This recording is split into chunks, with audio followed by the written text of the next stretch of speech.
नमस्कार, जनता टीवी देख रहे हैं आप और मैं हूं आपके साथ रितेश कुमार गौतम। और अब वक्त हो चला है अपना प्रदेश उत्तर प्रदेश का और बुलेटिन की शुरुआत करेंगे बड़ी खबर के साथ। बड़ी जानकारी आपको बता दें जो इस बीच सामने आ रही है। बड़ी खबर, ब्रेकिंग न्यूज। गोरखपुर को मुख्यमंत्री योगी आदित्यनाथ ने यह बड़ी सौगात दी है। 629 करोड़ की परियोजनाओं की दी है सौगात। 195 परियोजनाओं का लोकार्पण और शिलान्यास इसमें शामिल है और कार्यक्रम में कई बड़े दिग्गज नेता मौजूद रहे। बड़ी खबर, अहम जानकारी आपको बता दें, सीएम सिटी गोरखपुर को मुख्यमंत्री की ओर से ये बड़ी सौगात दी गई है। 629 करोड़ की परियोजनाओं की सौगात मुख्यमंत्री योगी ने दी, जिसमें 195 परियोजनाएं शामिल है जिनका लोकार्पण और शिलान्यास किया गया। आदरणीय योगी जी के नेतृत्व में होगा मित्रों, और 100% पानी पहुंचेगा, ये गारंटी है। और जितना बजट लगा है मित्रों, ये बजट जब शुद्ध पानी मिलेगा तो सरकार का खर्च होगा और गरीब के जेब का पैसा बचेगा। बीमारी नहीं है शुद्ध पानी पीने से। मैं गारंटी से कहता हूं, जब टंकी पहुंच जाए और पानी पहुंचने लगे मेरे मित्रों, तो आप बोतल मत मंगाना। बोतल से शुद्ध इस नल का पानी है जो बीमारी से आपको बचाएगा। मैं 100% की गारंटी देता हूं मित्रों, इसलिए पानी जरूर पीजिए, मैं गारंटी से कहता हूं मित्रों। इसलिए आदरणीय मोदी योगी जी पर भरोसा करना मित्रों। कभी कभी इस देश में इस प्रकार के नेता मिलते हैं, मैं विश्वास दिलाता हूं आप दोनों का बस चलेगा तो अपने चम्मच से आपको भोजन करवाएंगे मित्रों, अपने चम्मच से भोजन करवाएंगे, अपने हाथ से करवाएंगे। आप ही इनके हैं, सब कुछ आप हैं, बाकी कोई नहीं मित्रों। 24 घंटा आपके पीड़ा को समझते हैं। और गांव खुशहाल कैसे होगा, खेत खुशहाल कैसे होगा, खलिहान में चाल पहल कैसे होगी, यही रात दिन चिंता करते हैं। मैं भरोसा दिलाता हूं मित्रों, जातिवाद, क्षेत्रवाद, व्यक्तिवाद, परिवारवाद, वंशवाद से एक बार ऊपर उठकर गांव में आपको लड़ना पड़ेगा। आपको मोदी जी योगी बनना पड़ेगा मित्रों। गांव में आपको खड़ा रहना पड़ेगा, क्योंकि आपके लिए रात दिन काम हो रहा है। आप सुरक्षित हैं, एक बम नहीं फट रहा है मित्रों। गोरखपुर में कौन आता था डर। तो वहीं चंद्रयान 3 की सफलता के बाद देश का पहला सौर मिशन आदित्य L1 आज सफलतापूर्वक लॉन्च हुआ। आदित्य L1 को आंध्र प्रदेश के श्रीहरिकोटा स्थित अंतरिक्ष केंद्र से लॉन्च किया गया। और आपको बता दें कि भारत के इस पहले सौर मिशन से इसरो सूर्य का अध्ययन करेगा। इस मौके पर तमाम बड़े नेताओं सहित उत्तर प्रदेश की राज्यपाल आनंदीबेन पटेल, समस्त देशवासियों और इसरो के वैज्ञानिकों को उन्होंने हार्दिक बधाई दी। उन्होंने कहा कि समस्त देशवासियों के लिए गौरव का क्षण है।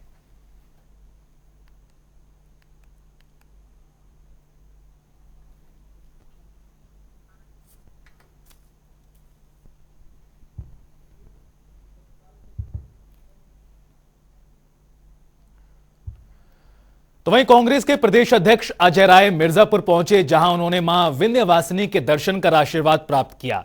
इस दौरान उन्होंने वन नेशन वन इलेक्शन को लेकर बड़ा बयान दिया। उन्होंने कहा कि केवल लोकतंत्र को समाप्त करने का प्रयास है। इसके साथ ही उन्होंने कहा कि यूपी की सभी सीटों पर कांग्रेस पार्टी चुनाव लड़ेगी।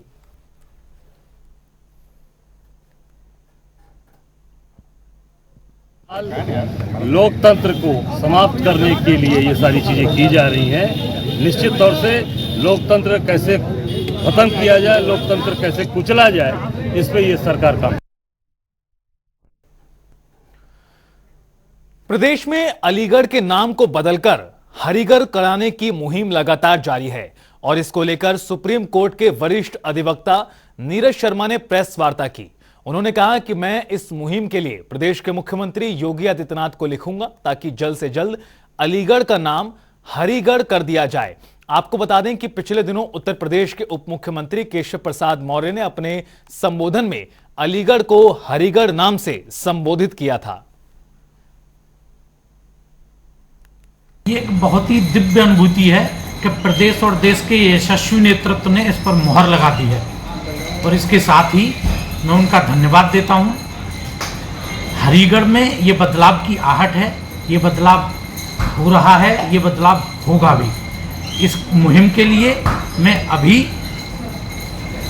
अपने यशस्वी प्रदेश के मुखिया योगी आदित्यनाथ जी को एक पत्र लिखूंगा कि इस शहर का नाम जल्द से जल्द परिवर्तित कर हरिगढ़ कर दिया जाए, ताकि हम इस शहर को हरिमय बनाने में जुट जाएं।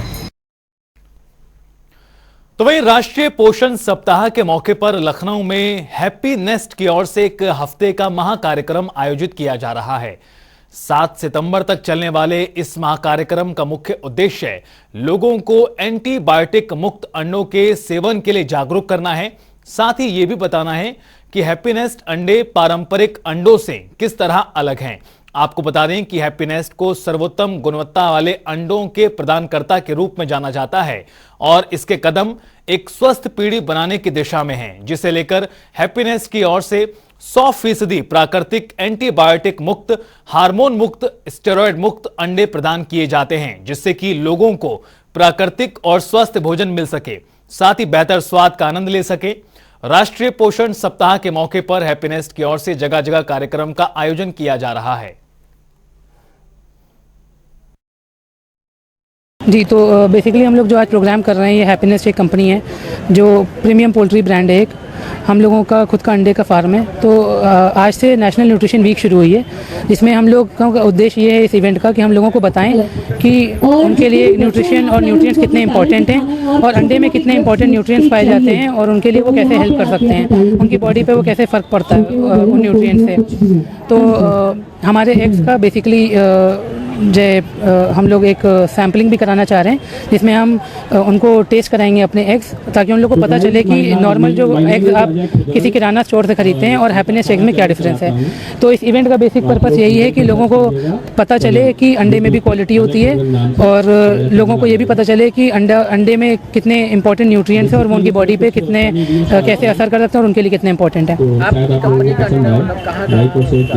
जी, तो हमारी company happy nest poultry products private limited के नाम से है और हमारा जो फार्म है वो निंदुरा बाराबंकी में, और हमारी जो सप्लाई जाती है वो अभी लखनऊ के सारे Spencer store, Lulu, hyper market, metro retail, mall retail, इसके अलावा दिल्ली एनसीआर में भी जाती है, उत्तराखंड में जाती है, गोरखपुर में जाती है। और हम लोग कॉन्स्टेंटली ट्राई कर रहे हैं कि ज़्यादा से ज़्यादा अपनी रीच एक्सपैंड करें और नई जगहों पर सर्व करें लोगों को।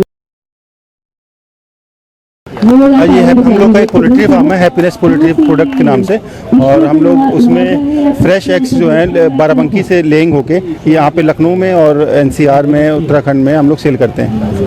लखनऊ में प्रोग्राम प्रोग्राम जी, इसके अलावा 6 प्रोग्राम्स और हैं जो अलग अलग डेस्टिनेशन पे, और उसकी डिटेलिंग हमको यहाँ पम्पलेट में मिल जाएगी। हम लोग लोगों को हेल्थ के प्रति अवेयर करना चाहते हैं, उनको बताना चाहते हैं कि लोकल एग्स और जो बाहर से आते हैं एग्स जो फ्रेश नहीं होते उसमें डिफरेंस क्या है।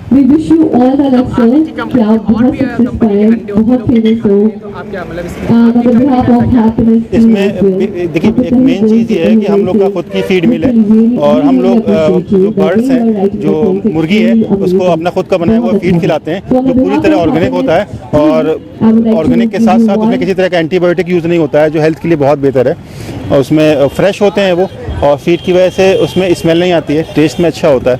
कई भी बाहर जगहों से अंडे यहाँ पर जी सप्लाई होती है, जी उसमें कुछ अलग टेस्ट होता है। जी, वो फ्रेश नहीं होते हैं और उसमें श्योरिटी है हमारी हैप्पी नेस्ट की कि आप कोई भी यहाँ पे आके जो कंज्यूमर है कंज्यूम करता है वो हमारे फार्म पे आके विजिट कर सकता है और देख सकता है कि कितना हाईटेक और हाइजीनिक फार्म आपके एरिया में। कहते हैं कि आवश्यकता आविष्कार की जननी है, और इसको एक बार फिर उत्तर प्रदेश के फर्रुखाबाद जनपद में रहने वाले 2 युवकों ने साबित कर दिखाया है। दरअसल पेट्रोल के बढ़ते दामों को देखते हुए 2 युवकों ने साइकिल को ही मॉडिफाइड कर दिया। साइकिल में ऐसी खासियत है जो आपका मन मोह लेगी। पूरी जानकारी के लिए देखिए रिपोर्ट। ऐसी साइकिल जो बिना पेडल मारे भी चलती है। जी हाँ, केवल एक स्विच ऑन करते ही साइकिल चलने लगती है। खासियत ये है कि जब आपका मन पेडल मारने का ना करे तो बस स्विच ऑन कर दें और फिर साइकिल अपने आप ही चलने लगेगी। युवाओं ने साइकिल को बैटरी वाली साइकिल यानी इलेक्ट्रिकल व्हीकल बना दिया है। यानी मर्जी हो तब साइकिल चलाएं या चार्ज की गई बैटरी से साइकिल चलाएं। जब साइकिल की चार्जिंग खत्म हो जाए तो साइकिल में लगे पेडल का इस्तेमाल करके भी इसे चलाया जा सकता है। किसी भी हालत में साइकिल चलाने वाले को रुकना नहीं पड़ेगा। इससे लोगों को महंगे पेट्रोल से भी राहत मिलेगी। हैरानी की बात यह है कि इस साइकिल को सिर्फ खराब चीजों के इस्तेमाल से बनाया गया है। बहुत ही सीमित संसाधनों की मदद से 2 युवकों ने इस साइकिल को मॉडिफाई किया है। इन युवकों ने घर में खड़ी पुरानी साइकिल को ऐसा रूप दिया कि अब सब ऐसी ही साइकिल को चलाना चाहते हैं। हाइब्रिड साइकिल बनाने वाले नीनुआ निवासी श्रीकांत ने बताया कि उन्होंने अपनी मॉडिफाइड साइकिल में 36 वोल्ट की बैटरी लगाई है और बैटरी के साथ ही 36 वोल्ट का एक हब मोटर भी लगाई गई है। साइकिल के हैंडल में एक LED लाइट भी लगाई है, जिसका उपयोग अंधेरे में सुरक्षित यात्रा के लिए किया जा सकता है। साइकिल में हॉर्न और एक्सीलरेटर भी दिया गया है। इन सब के अलावा एक कंट्रोलर भी लगाया गया है। इस साइकिल में लगी बैटरी से एक बार में करीब 30 किलोमीटर की दूरी तय की जा सकती है, जबकि इलेक्ट्रिकल साइकिल की रफ्तार 30 किलोमीटर प्रति घंटा बताई जा रही है। आपको बता दें कि इस साइकिल को हाइब्रिड बनाने में करीब 20,000 रुपए खर्च किए गए हैं। इलेक्ट्रिक स्कूटी अपनी है सेम उसकी तरह रजिस्ट्रेशन मुक्त है। भारत को प्रदूषण मुक्त रखा जाए, ज़्यादा से ज़्यादा इसको यूज किया जाए। पेट्रोल डीजल के पैसे बचेंगे और वो आगे थोड़ा बचा भी रहेगा, जो आगे काम आ सके भविष्य में। किसी ने बिल्कुल ठीक ही कहा है, जरूरतें हर नामुमकिन काम को मुमकिन बना देती है। ऐसी ही कहानी इन युवकों की है, जिन्होंने न सिर्फ अपनी बल्कि सभी गरीबों की जरूरतों को पूरा करने के लिए यह आविष्कार किया। अब उन्हें आने जाने के लिए महंगे पेट्रोल के सहारे नहीं रहना पड़ेगा, तो वहीं संसाधनों के इस्तेमाल में भी कमी आएगी। यह आविष्कार न केवल आर्थिक बल्कि प्राकृतिक रूप से भी फलदायी साबित हुआ है। स्पेशल डेस्क, जनता टीवी।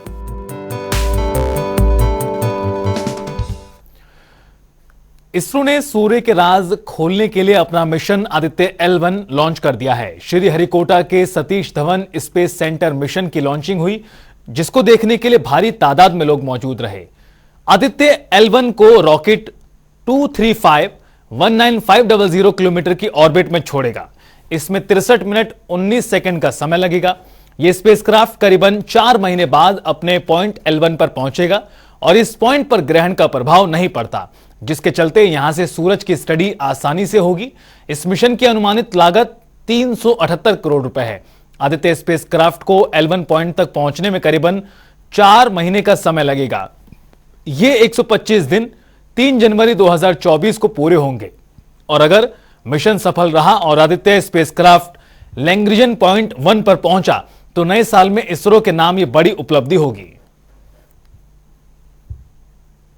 सफलता के झंडे गाड़ने में सफल हो रहे हैं, वह आदित्य L1 में भी सफल हों, ऐसी मेरी शुभकामना है। और आने वाले समय में मुझे पूरा विश्वास है, हम लोग तो एक हिंदू धार्मिक भाव से जो करते हैं, सदैव नवग्रह देवी देवताओं की पूजा करते हैं, तो अभी तो चंद्रमा पर पहुंचे हैं, सूर्य भगवान के पास पहुंच रहे हैं। अभी 7 तो प्रत्यक्ष ग्रह बाकी हैं, अब आगे तो अनंत जो ब्रह्मांड है वहां की यात्रा भी हमारे वैज्ञानिक करने में सफल हों और मानव समाज के कल्याण के लिए, भारत की प्रगति के लिए और हमारे देश की प्रतिभाओं की कोई सीमा नहीं है। वो कुछ भी करके दिखा सकते हैं, असंभव को संभव करके दिखा सकते हैं। और जिस प्रकार से वैज्ञानिक होते हुए भी भगवान तिरुपति बालाजी के मंदिर में जाकर के प्रक्षेपण से पहले आशीर्वाद लेते हैं, यह अपने आप में दिखाता है कि यह विज्ञान और भगवान की कृपा से विज्ञान प्रगति पर है। बहुत अच्छी बात है, क्योंकि सूरज के ऊपर और वहाँ की जो प्रक्रिया होती है, जैसे चंद्रायन खोज करके और उसका व्यवस्था बता रहा है, उसी प्रकार से यदि यह सूर्य पर खोज करने के लिए यंत्र भेजा जा रहा है तो बहुत अच्छी बात है।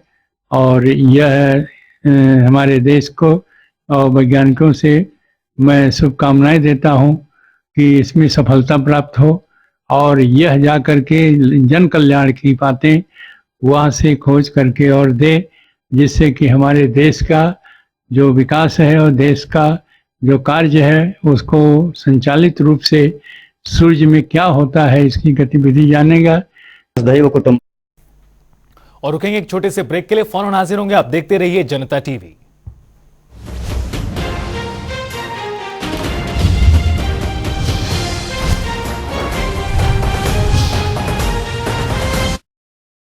मेरा रंगीला पंजाब। स्वरक जब उल्टेगा और परत समय की उतरेगी, लम्हा लम्हा जाग उठेगा, सदियां आंखें खोलेंगी। खोलेंगी जब बाहें अपनी मजबूत किले की दीवारें, शानो शौकत झलकेगी, वो रौनक फिर से बरसेगी। बीते कल के सारे मोती कदमों में तुम्हारे हो लेंगे। वीरों की जंगी गाथाएं गुरुओं की बानी बोलेंगे। किस शान से हारी जान उन्होंने, किस मान से जीता दिल उनने, सारी परतें खोलेंगे। रंगला है पंजाब का विरसा, एक बार तो आके देखो जरा।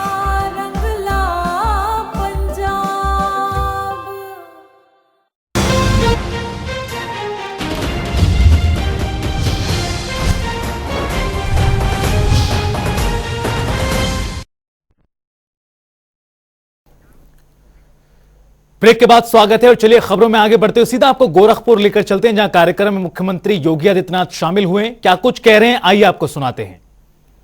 गोरखपुर की 629 करोड़ रुपए की परियोजनाओं के लोकार्पण और शिलान्यास कार्यक्रम में मंच पर उपस्थित प्रदेश सरकार में मेरे वरिष्ठ सहयोगी जल शक्ति मंत्री श्री स्वतंत्र देव सिंह जी, माननीय सांसद गोरखपुर श्री रविकिशन शुक्ला जी, माननीय सांसद कमलेश पासवान जी, महापौर डॉक्टर मंगलेश श्रीवास्तव जी, माननीय विधायकगण श्री श्रीराम चौहान जी, विपिन सिंह जी, महेंद्रपाल सिंह जी, प्रदीप शुक्ला जी, भारतीय जनता पार्टी के जिला के अध्यक्ष युधिष्ठिर सिंह जी, महानगर अध्यक्ष राजेश गुप्ता जी, प्रदेश के ग्रामीण जलापूर्ति और नमामि गंगे परियोजना से जुड़े के प्रमुख सचिव अनुराग श्रीवास्तव जी और उपस्थित सभी हमारे प्रशासन से जुड़े हुए अधिकारीगण और गोरखपुर के सभी नागरिक भाइयों बहनों, आज सैकड़ों करोड़ रुपए की परियोजनाओं का लोकार्पण, जिनमें सड़कों का भी है और पेयजल का भी है, इनके शिलान्यास का कार्यक्रम और लोकार्पण का कार्यक्रम यहां संपन्न हुआ है। इसके लिए मैं गोरखपुर के मतदाताओं को, गोरखपुर के सभी माननीय जनप्रतिनिधियों को हृदय से बधाई देता हूं, अपनी शुभकामनाएं देता हूं। नए भारत का नया उत्तर प्रदेश और नए उत्तर प्रदेश का नया गोरखपुर विकास की एक नई आभा के साथ प्रदेश, देश और दुनिया के अंदर चमकता हुआ नजर आ रहा है। भाइयों बहनों, ये केवल एक योजना नहीं है, ये केवल पानी पिलाने की योजना, पानी शुद्ध पेयजल उपलब्ध करवाना हमारी भारतीय संस्कृति में ये पुण्य का कार्य माना जाता था। लोग प्याऊ लगाते थे जगह जगह, लेकिन आज देश के यशस्वी प्रधानमंत्री जी के कारण हर घर नल की योजना और हर घर नल की योजना में भी पानी ऐसा जैसा शुद्ध आरओ का पानी, जैसे बोतल का पानी आप देखते होंगे दुकानों में, उससे भी शुद्ध पानी अगर कोई मिल सकता है तो वह यह हर घर नल योजना के माध्यम से प्राप्त होने की प्रक्रिया लगभग आधे से अधिक संपन्न हो चुकी है उत्तर प्रदेश राज्य में। और उसी योजना के एक बड़े कार्यक्रम को आज शिलान्यास करके आगे बढ़ाया जा रहा है। पेयजल की योजना उत्तर प्रदेश के अलग अलग भागों के लिए उसका अपना महत्व है। बुंदेलखंड में पानी नहीं था, वहां सभी 4000 गांवों में शुद्ध पेयजल की आपूर्ति की व्यवस्था लगभग फाइनल हो चुकी है। यानी वहां पे जितनी आबादी है वहां पे हर घर तक शुद्ध पेयजल पहुंच रहा है। याद करिए, वहां पर पहले ट्रेन से पानी पहुंचाया जाता था। माताओं बहनों को वहां पर 5-5 किलोमीटर दूर तक अपने सिर में गगरी ला करके पानी लाने के लिए मजबूर होना पड़ता था। गर्मियों में वह भी नहीं मिलता था तो ट्रेन से पानी पहुंचता था।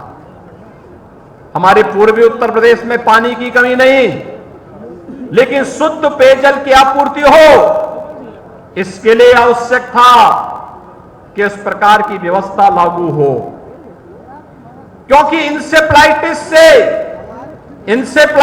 का एक्यूट इंसेफ्लाइटिस सिंड्रोम यही है कि जो बीमारी है उसके पीछे अशुद्ध जल भी है। इस अशुद्ध जल से मुक्ति दिला करके लोगों को शुद्ध जल की आपूर्ति हो और इंसेफ्लाइटिस का उन्मूलन हो, इसी क्रम में इसकी उपयोगिता पूर्वी उत्तर प्रदेश के लिए बहुत महत्वपूर्ण था। और आज मुझे प्रसन्नता है जब एक तरफ इंसेफ्लाइटिस के उन्मूलन को अंतिम चरण में हम लोग लेकर के चल रहे हैं, वहीं शुद्ध पेयजल हर घर नल तक पहुंचेगा। यह उस योजना का ही एक अगला सोपान है।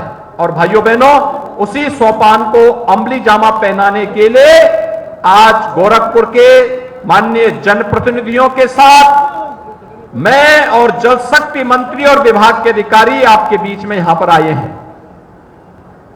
भाइयों बहनों, हम सब जानते हैं देश दुनिया के अंदर एक नई आभा के साथ चमक रहा है। दुनिया के अंदर भारत के बारे में लोगों की भावनाएं थी वो बदली है, भारत के बारे में जो धारणा थी वो बदली है। आज भारत को लोग सम्मान के साथ देखते हैं, लेकिन उत्तर प्रदेश देश की आबादी का सबसे बड़ा राज्य 2016-17 के पहले पहचान के संकट के दौर से गुजर रहा था। ये पहचान का संकट यहां पर दंगाओं के कारण, भाई भतीजावाद के कारण, परिवारवाद और जातिवाद की राजनीति के कारण, भ्रष्टाचार के कारण, माफियावाद के कारण, इन सब के कारण उत्तर प्रदेश के नौजवानों के सामने, उत्तर प्रदेश के नागरिकों के सामने पहचान का एक गंभीर संकट खड़ा कर दिया था। और आज इसीलिए मैं आपके पास आया हूं आपसे कहने के लिए, ये पहचान का संकट जिन लोगों ने खड़ा किया था उन लोगों के सामने ही आपने पहचान का संकट खड़ा कर दिया है और स्वयं अपनी पहचान को दुनिया के सामने एक नई आभा के साथ प्रस्तुत किया है। और यही नई आभा है जिसमें नए भारत का नया उत्तर प्रदेश है, तो नए उत्तर प्रदेश का नया गोरखपुर भी आपके सामने है। पहले रामगढ़ ताल यहां पे हत्याएं होती थी, अपराध का गढ़ था, गंदगी का गढ़ था। और आज यहां पर जब रवि किशन जी और महेंद्र पाल सिंह जब फिल्मों में ठुमका लगाते हैं यहां पर, तो आप यहां पर देखते होंगे किस प्रकार से यहां पूरे गोरखपुर और पूर्वी उत्तर प्रदेश के लोग देखते हैं फिल्मों में कार्य कैसे होता है। ये लोगों के यहां पर फिल्मों की शूटिंग कर रहे हैं, लोग एक साथ मिल करके कर रहे हैं।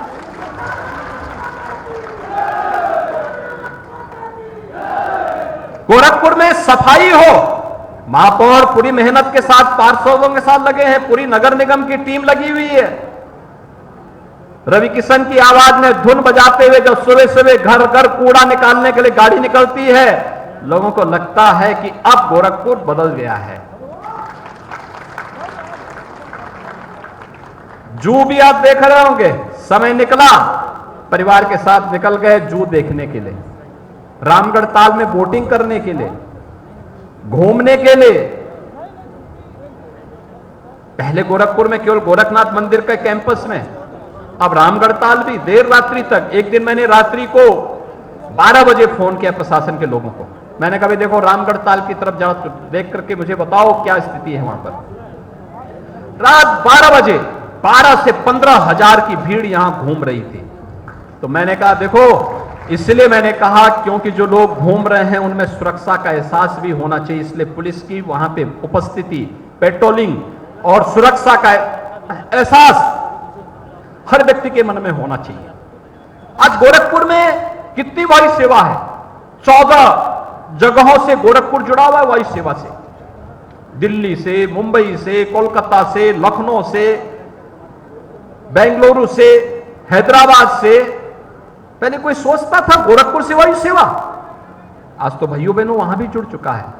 फर्टिलाइजर, रात्रि को आप फर्टिलाइजर की लाइट थोड़ा देखिए कभी, क्या चमकता है, ऐसे लगता है जैसे मुंबई फेल हो जाएगी उसके सामने। AIIMS, BRD medical college, Ayush विश्वविद्यालय और 4 लेन और 6 लेन की सड़कें, जब उसमें स्ट्रीट लाइट जलती है तो बहुत सारे लोग फीके पड़ जाते हैं उसके सामने। भाइयों बहनों, ये नई आभा विकास की है, बिना भेदभाव के शासन की योजना को उपलब्ध कराने का है। आज जो लोकार्पण हुआ है, ये स्पोर्ट्स कॉलेज वाले मार्ग को 4 लेन का बनाने के बाद पहले वहां पर इस सीजन में 3-3 फुट पानी लगा रहता था। आज जाइए, आपको याद आएगी कि वहां पर यूरोप की कोई अच्छी सिटी की शहर है, शहर की कोई अच्छा मार्ग है, कोई स्मार्ट मार्ग है, पूरा मार्ग एक कोने से जाके देखिए एक जैसी 4 लेन के साथ जुड़ी हुई है। गोरखनाथ मंदिर की पूर्वी गेट से लेकर के स्पोर्ट्स कॉलेज तक आपको 4 लेन की सड़क। 600 करोड़ से ज्यादा की परियोजनाओं की सौगात देने के बाद मुख्यमंत्री कार्यक्रम को संबोधित कर किस तरह से पूर्वी उत्तर प्रदेश में विकास हुआ उसका भी उन्होंने जिक्र किया। फिलहाल इस बुलेटिन में इतना ही, रुकेंगे छोटे से ब्रेक के लिए। आप देखते रहिए जनता टीवी।